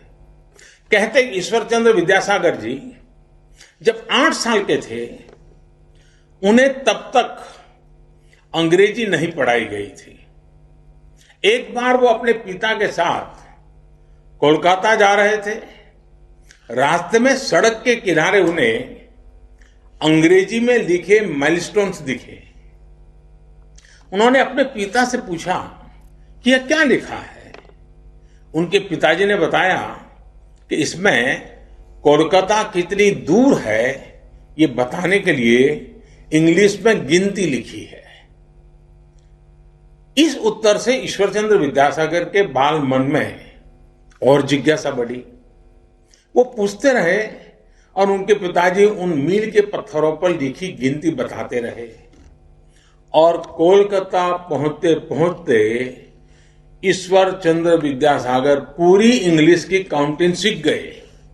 1 2 3 4 7 8 9 10 उनको आ गया। ये है जिज्ञासा की पढ़ाई। जिज्ञासा से सीखने और सिखाने की शक्ति। साथियों, जब शिक्षा को आसपास के परिवेश से जोड़ दिया जाता है तो उसका प्रभाव विद्यार्थी के पूरे जीवन पर पड़ता है, पूरे समाज पर भी पड़ता है। जैसे जापान को देखिए, वहां शिनरिन योकू का प्रचलन है। शिनरिन का अर्थ है वन या जंगल और योकू का मतलब है नहाना, यानी फॉरेस्ट बेथिंग। वहां स्टूडेंट्स को जंगलों में या जहां पेड़ पौधे बहुत हैं ऐसी जगहों पर ले जाया जाता है जहां बच्चे प्रकृति को स्वाभाविक रूप से महसूस करें, पेड़ पौधों फूलों को सुने, देखें, टच, टेस्ट, स्मेल अनुभव करें। इससे बच्चों का प्रकृति और पर्यावरण के जुड़ाव भी होता है और उनके होलिस्टिक तरीके से डेवलपमेंट को भी बढ़ावा मिलता है। बच्चे इसे एंजॉय भी करते हैं और एक साथ कितनी सारी चीजें सीख भी रहे होते हैं। मैं जब गुजरात में मुख्यमंत्री था तो मैं एक कार्यक्रम चला था। हमने एक सूचना की सभी स्कूलों को, हमने कहा कि सभी स्कूल के बच्चे अपने गांव के अंदर सबसे बड़ी उम्र का पेड़ कौन सा है, जिस पेड़ की सबसे ज्यादा उम्र हो चुकी है वो ढूंढो। तो उनको सब जगह पे जाना पड़ा, गांव के आसपास के सारे पेड़ देखने पड़े, टीचर को पूछना पड़ा और फिर सब में सहमति बना कि हाँ ये पेड़ बहुत पुराना है। और बाद में बच्चों ने स्कूल में आकर के उस पर गीत लिखे, निबंध लिखे, वक्तृत्व कथाएं की, यानी उस पेड़ का महात्मा क्या है। लेकिन उस पूरी प्रक्रिया में उनको कई पेड़ देखने पड़े, सबसे उम्र लायक पेड़ का ढूंढना पड़ा, बहुत सी चीजें वो सीखने लग गए। और मैं कह सकता हूं कि यह प्रयोग बहुत सफल रहा था। एक तरफ बच्चों को पर्यावरण की जानकारी मिली, साथ ही साथ उन्हें अपने गांव के विषय में ढेर सारी जानकारियां प्राप्त करने का मौका भी मिला। हमें इसी तरह के आसान और नए नए तौर तरीकों को बढ़ाना होगा। हमारे ये प्रयोग न्यू एज लर्निंग का मूल मंत्र होना चाहिए। एंगेज, एक्सप्लोर, एक्सपीरियंस, एक्सप्रेस और एक्सेल, यानी कि स्टूडेंट्स अपने रुचि के हिसाब में गतिविधियों में, घटनाओं में, प्रोजेक्ट्स में एंगेज हो, इसे अपने हिसाब से एक्सप्लोर करें। इन गतिविधियों, घटनाओं, प्रोजेक्ट्स को विभिन्न दृष्टिकोण अपने एक्सपीरियंस से सीखे। ये उनका पर्सनल एक्सपीरियंस हो सकता है या कोलैबोरेटिव एक्सपीरियंस हो सकता है। फिर बच्चे रचनात्मक तरीके से एक्सप्रेस करना सीखे। इन सब को मिलाकर ही फिर एक्सेल करने का रास्ता बनता है।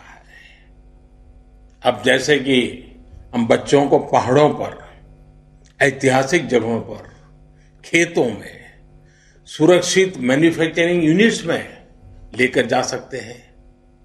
अब देखिए, आप क्लासरूम में उनको रेलवे का इंजन पढ़ाएं, क्लासरूम में आप उनको बस पर पढ़ाएं, लेकिन कभी तय करें कि अगर गांव के नजदीक में रेलवे स्टेशन है तो चलो जाएंगे, बच्चों को स्टेशन पे ट्रेन आती है तो इंजन कैसा होता है दिखाएंगे, फिर कभी बस स्टेशन पे ले जाएंगे, बस कैसा होता है दिखाएंगे। वो देख करके सीखना शुरू कर लेता है। मैं जानता हूं कई प्रिंसिपल्स और शिक्षक जरूर ये सोच रहे होंगे कि वो तो अपने स्कूल में, कॉलेज में ऐसा ही करते हैं। मैं मानता हूं बहुत से टीचर बड़े इनोवेटिव होते हैं और जी जान से लगे होते, करते रहते हैं, लेकिन ये सब जगह नहीं होता है। और हमने इन सारी अच्छी चीजों को जितना ज्यादा फैलाएंगे, हमारे साथी शिक्षकों भी सीखने का मौका मिलेगा। और इस वजह से बहुत से छात्र प्रैक्टिकल नॉलेज से दूर रह जाते हैं, टीचरों का एक्सपीरियंस जितना ज्यादा शेयर होगा वो बच्चों के लाभ में जाएगा। साथियों, हमारे देश भर में हर क्षेत्र की अपनी कुछ न कुछ खूबी है। कोई न कोई पारंपरिक कला, कारीगरी, प्रोडक्ट्स हर जगह के मशहूर हैं। जैसे कि बिहार में भागलपुर की साड़ियां, वहां का सिल्क देश भर में फेमस है। स्टूडेंट्स उन करघों, हाथ करघों में विजिट करें, देखें आखिर ये कपड़े बनते कैसे हैं। उनको सिखाया जाए, जरा तुम जो उसके मालिक हैं, जो उस पर काम कर रहे हैं, इनको जरा सवाल पूछो। क्लासरूम में सवाल सिखा करके ले जाया जाए, फिर उनको कहा जाए आकर के बताओ भाई तुमने क्या पूछा था, क्या जवाब मिला। एक ही साधु, यही तो लर्निंग है। जब वो पूछेगा स्पेसिफिक कि भाई आप धागा कहां से लाते हो, धागे का रंग कैसे होता है, ये साड़ी में चमक कैसे आती, वो बच्चा से अपनी मर्जी से पूछने लगेगा। आप देखिए उसको बहुत कुछ सीखने को मिल जाएगा। स्कूल में भी ऐसे स्किल्ड लोगों को बुलाया जा सकता है। ये स्किल्ड लोग आकर के अपनी प्रदर्शनी लगा सकते हैं।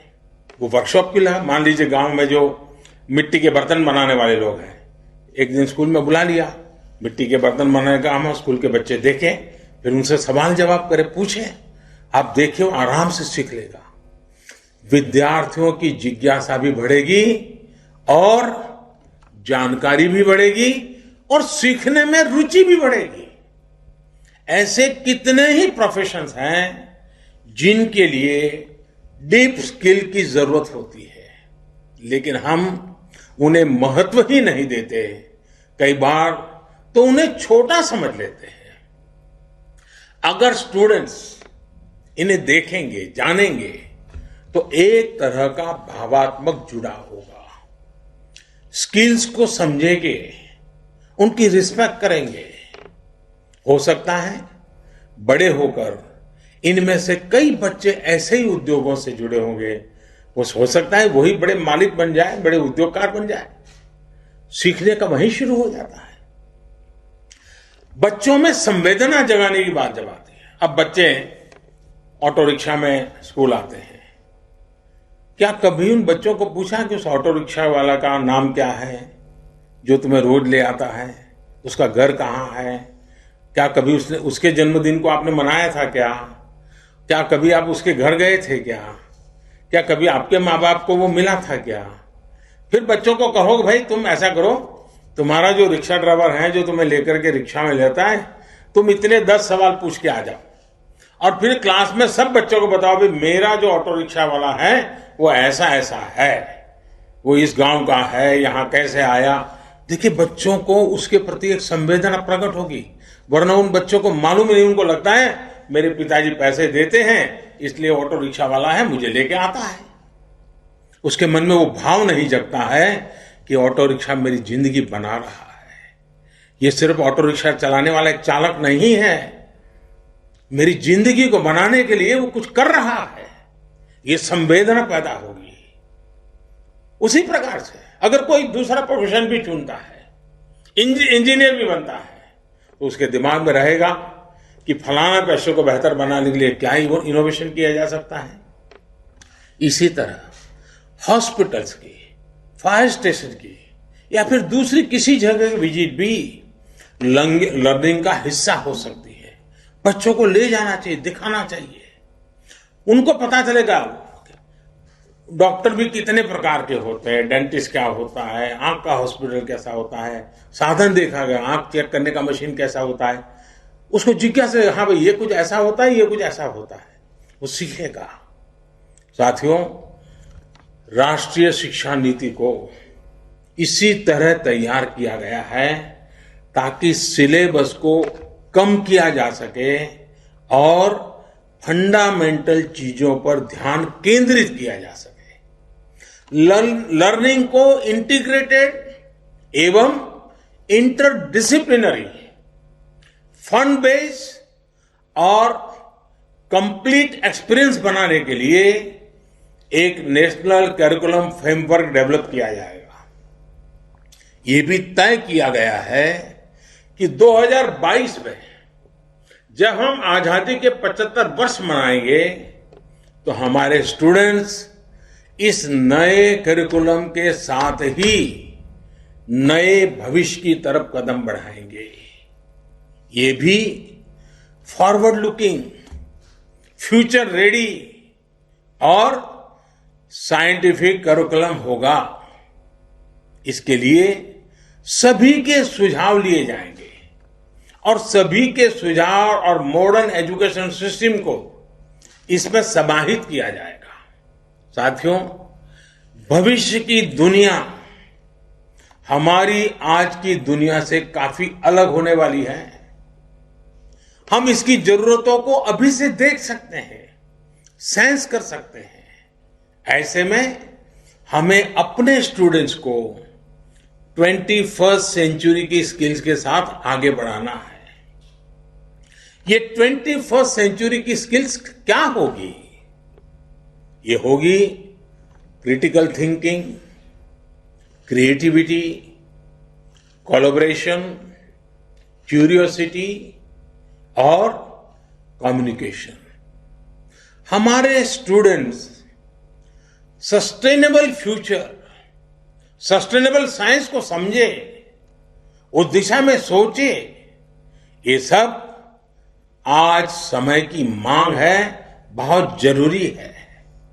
और इसलिए छात्र शुरुआत से ही कोडिंग सीखें, आर्टिफिशियल इंटेलिजेंस को समझे, internet of things, cloud computing, data science और रोबोटिक्स, इससे जुड़े सारी बातों को भी उसके परिचय में उसको लाना होगा, हमें इसको देखना होगा। साथियों, हमारी पहले की जो शिक्षा नीति रही है उसने हमारे स्टूडेंट्स को बहुत ही बांध भी दिया था। जैसे उदाहरण के तौर पर लें तो विद्यार्थी साइंस लेता है, वो आर्ट्स या कॉमर्स नहीं पढ़ सकता था। आर्ट्स कॉमर्स वालों के लिए मान लिया गया कि ये हिस्ट्री, ज्योग्राफी, अकाउंट्स इसलिए पढ़ रहे हैं क्योंकि ये साइंस नहीं पढ़ सकते। लेकिन क्या रियल वर्ल्ड में, हमारे आपके जीवन में ऐसा होता है कि केवल एक ही फील्ड की जानकारी से सारे काम हो जाएंगे? हकीकत में सभी विषय एक दूसरे के साथ जुड़े हुए हैं। हर लर्निंग इंटर रिलेटेड है। स्टूडेंट्स कोई एक विषय ले लेते हैं, बाद में उन्हें लगता है कि वो दूसरे किसी क्षेत्र में ज्यादा बेहतर कर सकते हैं, लेकिन वर्तमान व्यवस्था बदलाव का, नई संभावनाओं से जुड़ने का अवसर ही नहीं देता। बहुत से बच्चों के ड्रॉप आउट होने का सबसे बड़ा कारण भी यही होता है। और इसलिए राष्ट्रीय शिक्षा नीति छात्रों को कोई भी विषय चुनने की आजादी दी गई है। मैं समझता हूं कि सबसे बड़े सुधार के तौर पर हम इसे देख सकते हैं। अब हमारे यहां युवाओं को साइंस, ह्यूमैनिटी या कॉमर्स में से किसी एक ब्रैकेट में फिट होने की जरूरत नहीं है। देश के हर स्टूडेंट्स को, उसकी प्रतिभाओं को अब पूरा मौका मिलेगा। साथियों, राष्ट्रीय शिक्षा नीति एक और बहुत बड़ी समस्या को भी एड्रेस करती है। यहां तो बड़े बड़े अनुभवी और जानकार लोग मेरे सामने उपस्थित हैं। आपने जरूर महसूस किया होगा कि हमारे देश में लर्निंग ड्रिवन एजुकेशन की जगह, कोई बुरा मत मानना, लेकिन हकीकत है आज स्थिति यह है, मार्क्स और मार्कशीट ये एजुकेशन हावी है। लर्न तो बच्चे तब भी कर रहे होते हैं जब वो खेल रहे होते हैं, जब वो परिवार में बात कर रहे होते हैं, जब वो बाहर आपके साथ घूमने जाते हैं। लेकिन अक्सर माता पिता भी बच्चों से ये नहीं पूछते हैं कि बेटे तुमने क्या सीखा, बेटी तुमने क्या सीखा, नहीं पूछते हैं। पूछते हैं तो क्या पूछते हैं? यही पूछते हैं कि मार्क्स कितने आए। हर चीज वहीं जाकर के अटक जाती है। कुछ परिवार हैं जिनको आदत हो गई, पूछते हैं अच्छा आज स्कूल में खाना क्या मिला था। इन्हीं चीजों के आसपास टेस्ट में नंबर कितने नंबर आए, एक टेस्ट एक मार्कशीट क्या बच्चों के सीखने की, उनकी मानसिक विकास की पैरामीटर हो सकती है? आज सच्चाई ये है कि मार्कशीट मानसिक प्रेशर शीट बन गई है और परिवार की प्रेस्टीज शीट बन गई है। परिवार के लिए प्रेस्टीज शीट है, बच्चे के लिए प्रेशर शीट है। पढ़ाई से मिल रहे इस तनाव को, मेंटल स्ट्रेस से अपने बच्चों को निकालना राष्ट्रीय शिक्षा नीति का एक मुख्य उद्देश्य है।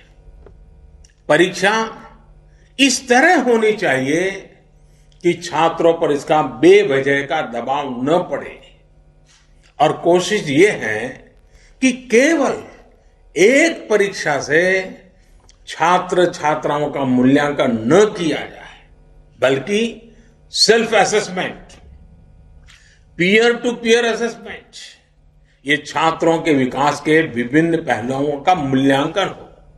इसलिए राष्ट्रीय शिक्षा नीति में मार्कशीट की उसकी जगह होलिस्टिक रिपोर्ट कार्ड, इस पर बल दिया गया है, इसकी बात कही गई है। होलिस्टिक रिपोर्ट कार्ड विद्यार्थियों के unique potential, aptitude, attitude, talent, skills, efficiency, competency और पॉसिबिलिटी की डिटेल शीट होगी।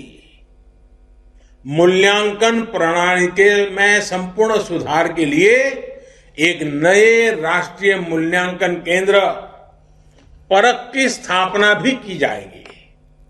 साथियों, राष्ट्रीय शिक्षा नीति के आने के बाद से भी ये भी चर्चा काफी तेज है कि बच्चों को पढ़ाने की भाषा क्या होगी, इसमें क्या बदलाव किया जा रहा है। यहां हमें एक ही वैज्ञानिक बात समझने की जरूरत है कि भाषा शिक्षा का माध्यम है, भाषा ही सारी शिक्षा नहीं है। किताबी पढ़ाई में फंसे कुछ लोग ये फर्क ही भूल जाते हैं और इसलिए जिस भी भाषा में बच्चा आसानी से सीख सके, चीजें लर्न कर सके, वही भाषा पढ़ाई की भाषा होनी चाहिए। ये देखना जरूरी है कि जब बच्चे को हम पढ़ा रहे हैं तो जो हम बोल रहे हैं क्या वो समझ पा रहा है, समझ रहा तो कितनी आसानी से समझ रहा है। कहीं ऐसा तो नहीं है कि विषय से ज्यादा बच्चे की ऊर्जा भाषा को समझने में ही खप रही है। इन्हीं सब बातों को समझते हुए ज्यादातर देशों में भी आरंभिक शिक्षा मातृभाषा में ही दी जाती है। आप में से बहुत से लोग ये जानते होंगे कि 2018 में programme for international student assessment PISA की टॉप रैंकिंग वाले जितने देश थे, जैसे कि Estonia, Ireland, Finland, Japan, South Korea, Poland, इन सब देशों में प्राथमिक शिक्षा मातृभाषा में ही दी जाती है। ये बात स्वाभाविक है कि जिस भाषा को सुनते हुए बच्चे पलते हैं, जो भाषा घर की भाषा होती है, उसी में बच्चों की सीखने की गति बेहतर होती है। वरना होता यह है कि बच्चे जब किसी दूसरी भाषा में कुछ सुनते हैं तो पहले वो मन में उसे अपनी भाषा में ट्रांसलेट करते हैं, फिर उसको समझते हैं। बाल मन में ये बड़ी उलझन पैदा करती है, बहुत स्ट्रेस देने वाली बात होती है। इसका एक और पहलू भी है। हमारे देश में खासकर ग्रामीण क्षेत्र में पढ़ाई मातृभाषा से अलग होने पर ज्यादातर पेरेंट्स बच्चों की पढ़ाई से जुड़ भी नहीं पाते। ऐसे में बच्चों के लिए पढ़ाई एक सहज प्रक्रिया नहीं रह जाती, बल्कि पढ़ाई स्कूल की एक ड्यूटी बन जाती है। पेरेंट्स और स्कूल के बीच में एक खाई हो जाती है, एक दीवार हो जाती है। इसलिए जहां तक संभव हो, कम से कम ग्रेड 5 कक्षा 5 तक शिक्षा का माध्यम मातृभाषा, स्थानीय भाषा रखने की बात राष्ट्रीय शिक्षा नीति में कही गई है। मैं देखता हूं कुछ लोग इसे लेकर भ्रम में भी रहते हैं। राष्ट्रीय शिक्षा नीति में मातृभाषा के अलावा कोई अन्य भाषा सीखने सिखाने पर कोई प्रतिबंध नहीं है, कोई रोक नहीं लगाई गई है। अंग्रेजी के साथ जो भी विदेशी भाषाएं अंतर्राष्ट्रीय पटल पर सहायक है, अगर बच्चों का मन करता है जरूर पढ़े, सीखें, किसी को इतराज नहीं है। और जितना ज्यादा सीखेगा अच्छा ही होगा। लेकिन साथ साथ सभी भारतीय भाषाओं को भी प्रमोट किया जाएगा, ताकि हमारे युवा देश के अलग अलग राज्यों की भाषा, वहां की संस्कृति से परिचित हो सके, हर क्षेत्र का एक दूसरे से रिश्ता मजबूत हो। साथियों, राष्ट्रीय शिक्षा नीति की इस यात्रा के पथ प्रदर्शक आप सभी हैं, हमारे देश के शिक्षक हैं। चाहे नए तरीके से लर्निंग हो, चाहे परख के जरिए नई परीक्षा हो, स्टूडेंट को इस नई यात्रा पर लेकर शिक्षक को ही जाना है। और ये बात साफ है कि हवाई जहाज, प्लेन कितना भी एडवांस क्यों न हो, उड़ाता पायलट ही है। इसलिए ये सभी शिक्षकों को भी काफी कुछ नया लर्न करना है, काफी कुछ पुराना अनलर्न भी करना है, पुराना भूलना भी है। 2022 में जब आजादी के 75 वर्ष पूरे होंगे, तब भारत का हर स्टूडेंट राष्ट्रीय शिक्षा नीति द्वारा तय किए गए दिशा निर्देशों में पढ़े। ये हम सबकी सामूहिक जिम्मेदारी है। मैं सभी शिक्षकों, प्रशासकों, स्वयंसेवी संगठनों और अभिभावकों से आह्वान करता हूं कि वे इस राष्ट्रीय मिशन में अपना सहयोग दें।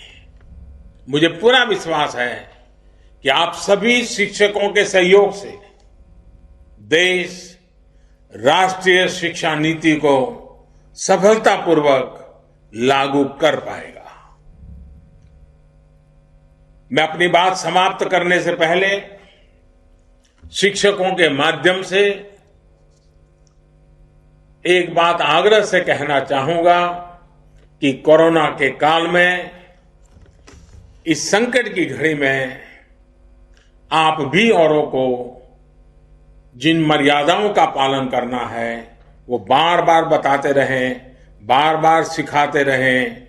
2 गज की दूरी की बात हो, मास्क या फेस कवर की बात हो, अपने परिवार में बुजुर्गों को पूरा ख्याल रखने की बात हो, स्वच्छता की बात हो, बाहर कहीं थूकने वूकने की बात न, गलतियां न हो, ये इस लड़ाई को लड़ने का नेतृत्व भी हम सबको करना है और शिक्षक बड़ी आसानी से कर सकते हैं, बड़ी आसानी से बात घर घर पहुंचा सकते हैं।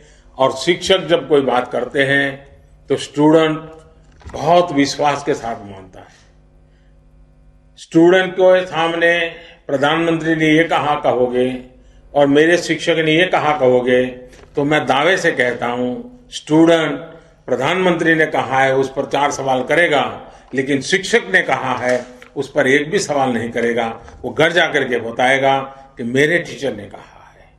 ये श्रद्धा, ये विश्वास बालक के मन में पड़ा हुआ है।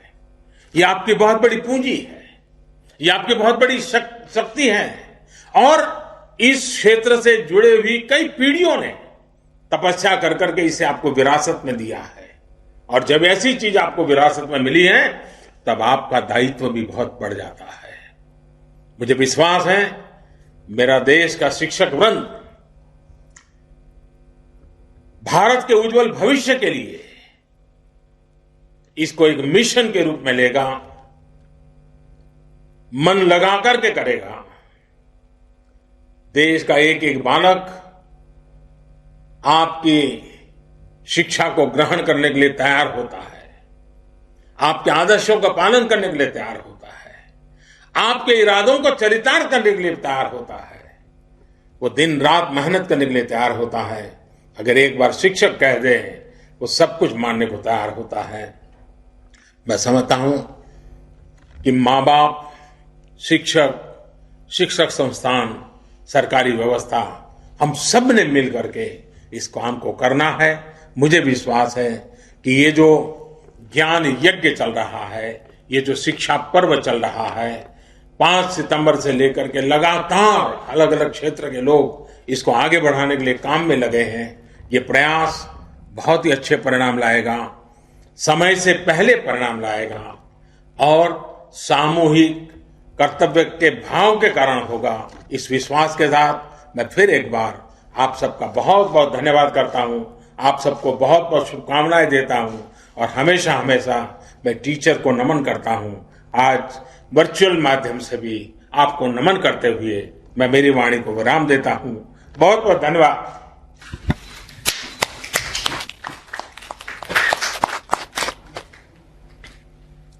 आदरणीय प्रधानमंत्री जी, 21वीं सदी में स्कूली शिक्षा के लिए आयोजित इस कॉन्क्लेव पर आपके द्वारा दिए गए प्रेरणात्मक शब्दों के लिए हम आपका हार्दिक धन्यवाद ज्ञापन करते हैं। आपके दिशा निर्देश निश्चित रूप से हमें आज हमारे साथ देश के विभिन्न हिस्सों से जुड़े हुए शिक्षकों भी नई शिक्षा नीति लागू करने के लिए नई दिशा दिखाएंगे। शिक्षा मंत्रालय आपको आश्वासन देता है, विश्वास देता है कि इसको कार्यान्वित करने के लिए सक्रिय रूप से हम कार्य करेंगे। शिक्षा मंत्रालय एवं सभी सहभागियों की ओर से पुनः आपका हार्दिक आभार, धन्यवाद, नमस्कार।